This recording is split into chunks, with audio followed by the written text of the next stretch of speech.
Hi there, my name is Ike Sanu. I'll be running you through this video today on controlling access to assets. So far we've talked extensively about what assets are within the platform. It's basically a very broad category to cover just about any content that can exist within our platform. Regarding this content, we've talked a lot about organizing it, but it's only going to get us so far. We need to make sure that we have the right permissions in place. We're going to have lots of different content that maybe some departments should see, not see. Some people be able to edit certain things, others only view. Permissions allow us to take care of all of that.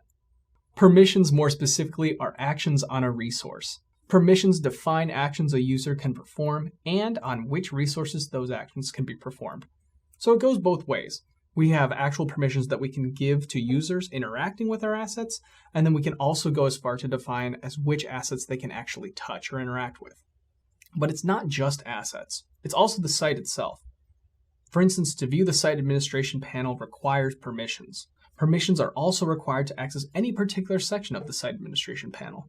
Those are all things that we're going to have to enable for our specific roles. So speaking of roles, we actually assign our permissions through the roles themselves.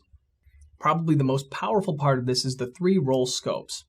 We have first the regular role.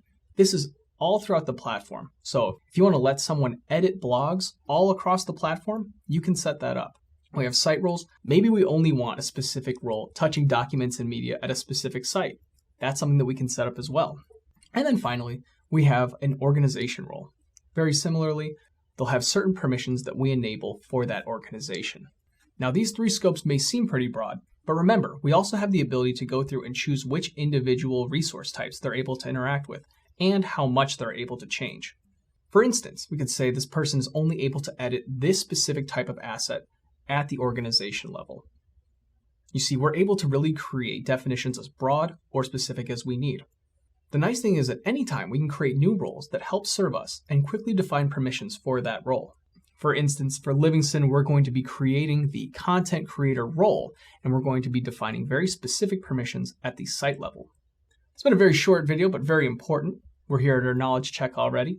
If you'd like to, go ahead and look this over, and you can pause the video, or just let it play, and I will go over them with you. So a permission, like we said, very basically, is an action on a resource. Permissions define what platform users can do and what resources they can act on. Permissions are set in the context of user roles. And the 3 role scopes in Liferay DXP are regular role, site role, and organization role. Thank you so much for joining me for this video. Hope to see you in another.